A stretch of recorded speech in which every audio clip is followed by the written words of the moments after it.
김프로, 식사는 잡섰어? 여러분의 밥을 항상 걱정하는 김프로입니다. 저희 김프로TV는 대한민국의 원동력인 기업의 대표님들과 함께합니다. 지나온 15년, 저는 법인 대표님들의 사업적 고민을 해결해드리는 해결사 역할을 해왔다고 자부합니다. 이제부터는 김프로TV를 통해 명실상부 기업의 국가대표 코치로서 열심히 뛰겠습니다. 자, 그럼 스타트! 요즘 대표님들에게 크게 이슈가 되고 있는 사안이 있죠. 바로 이익 소각입니다. 오늘은 이익 소각의 전반적인 개념에 대해서 말씀드리고자 합니다. 대표님, 이익이 뭐죠? 말 그대로 법인이 사업하여 남긴 수익이죠. 연간으로 하면 당기순이익이라고 하고요. 당기순이익을 매년 합산하여 재무상태표에 올라간 계정이 바로 이익잉여금입니다. 이익소각은 바로 이런 이익잉여금을 재원으로 하기에 이익이란 표현을 사용합니다. 소각은 주식을 소각하여 없애버린다는 의미이지요. 이것을 단계별로 정리하면 법인이 자사가 발행한 주식을 주주로부터 매입을 합니다. 이를 자기주식 취득이라고 합니다. 그 다음 법인은 취득한 자기주식을 소각하여 주주에게 소각대금을 지급하는데 이때 재원이 바로 이익잉여금에서 나옵니다. 이러한 과정을 이익소각이라고 하는 것이지요. 여기서 발생하는 세무 이슈는 바로 배당소득세입니다. 주주가 법인이 발행한 주식을 법인에게 매각할 때 양도 차익이 있겠죠?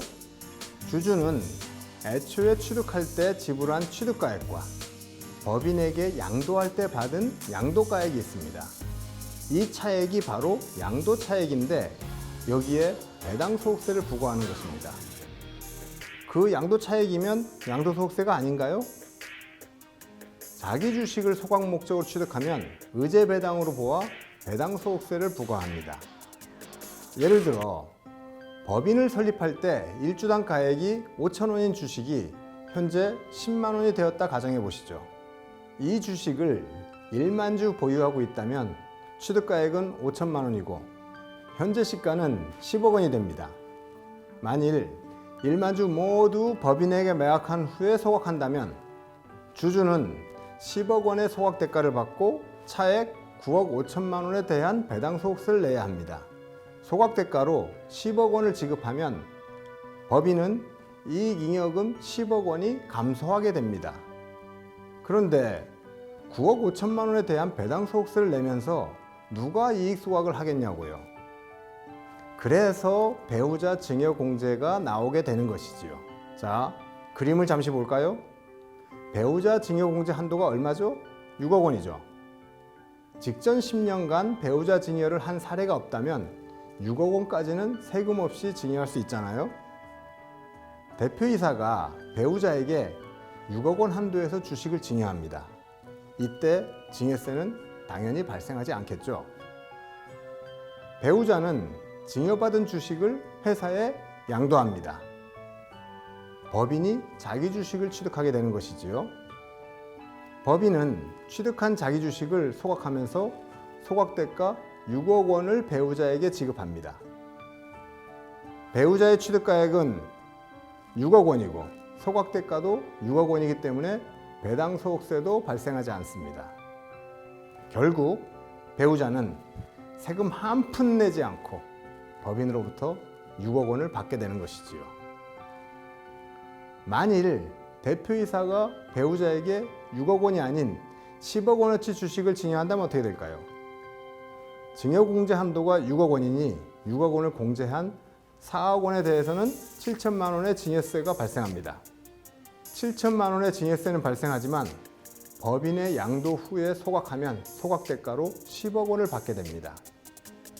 법인으로부터 10억 원을 받는데 세금이 7천만 원이라고 하면 해볼만 하지 않을까요? 자, 이렇게 하면 세금을 최소화하면서 법인의 이익을 개인으로 갖고 오는 게 가능하다고 생각은 되시죠? 자, 그러면 우리가 여기서 이익잉여금에서 돈을 갖고 온다고 말씀드렸잖아요. 이익잉여금은 나중에 언젠가는 세금을 내야 될 세금 창고입니다. 그래서 미리 일정 부분씩을 계속 이익잉여금을 줄여나가는 작업이 필요하고요. 그리고 대표님들은 영업상 필요한 별도의 자금들이 좀 필요합니다. 그것들이 쌓일 경우에는 우리가 재무상태표에 가지급금이라는 계정으로 쌓이게 되죠. 이 가지급금을 상환하는 하나의 좋은 수단으로 활용되기도 합니다. 이 외에 이익 소각을 통해서 할 수 있는 방법들은 여러 가지가 있습니다. 여기서 꼼꼼하게 챙겨야 할 것이 있습니다. 배우자에게 증여를 할 때에는 주식에 대한 정확한 가치 평가를 해야 하고요. 직전 10년간 배우자에게 증여한 사례가 있는지도 꼼꼼하게 살펴봐야 할 것입니다. 상법에 규정된 소각 절차도 적법하게 지켜야 하겠지요. 그리고 소각 대가는 철저하게 배우자에게 귀속되어야 합니다. 즉, 대표이사가 그 자금을 배우자를 통해서 갖고 와서는 안 된다는 것이지요. 자, 이제 이익소각에 대한 개념은 이해가 되셨죠? 그럼 몇 가지 의문사항이 될 것입니다.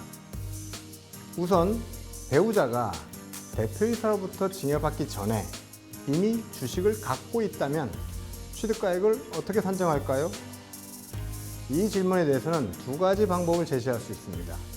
첫 번째, 증여받기 전에 주식을 이미 보유하고 있다면 배우자는 두 번에 걸쳐 주식을 취득한 셈입니다.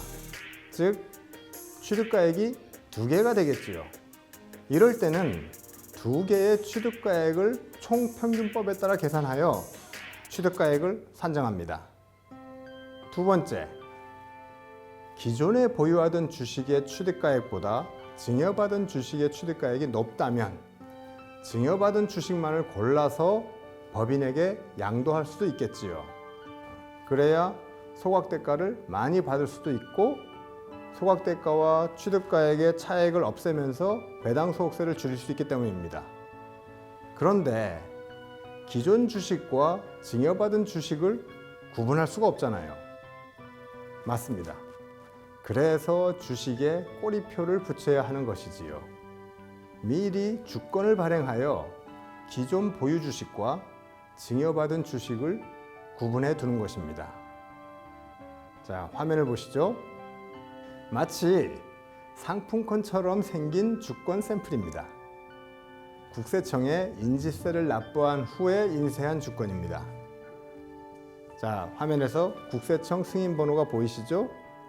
이 주권은 100주권이며 1년 번호가 여기에 있습니다. 주식의 구분이 명확하다면 주주가 원하는 주식만 골라서 양도 소각할 수 있습니다. 자, 두 번째 궁금사항.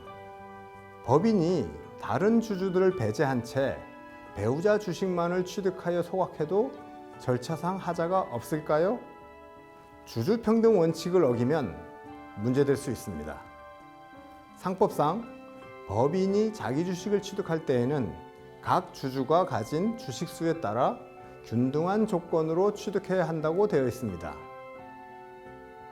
이는 모든 주주로부터 주식을 취득하라는 것이 아니라 균등한 기회를 부여하여 양도를 선택하는 주주들에게 균등한 조건을 부여하라는 의미입니다. 모든 주주에게 균등한 기회만 부여했다면 일부 주주의 주식만 취득하는 것은 절차상 하자가 없습니다.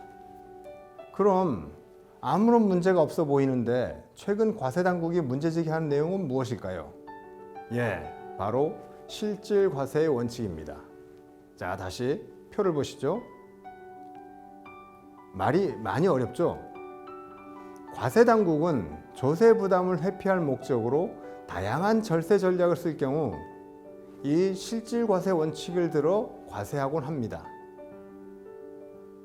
어떤 행위 하나하나가 적법하더라도 전체적으로 보았을 때 조세 회피 목적으로 보인다면 실질과세 원칙에 따라 과세하겠다는 것이지요. 이는 과세당국의 판단 영역이지 납세자의 판단 영역이 아닙니다. 그래서 이익 소각에 대해서도 실질 과세 원칙에 따라 이익 소각 개별의 행위들을 부인하고 배당 소득세를 부과한 것이지요.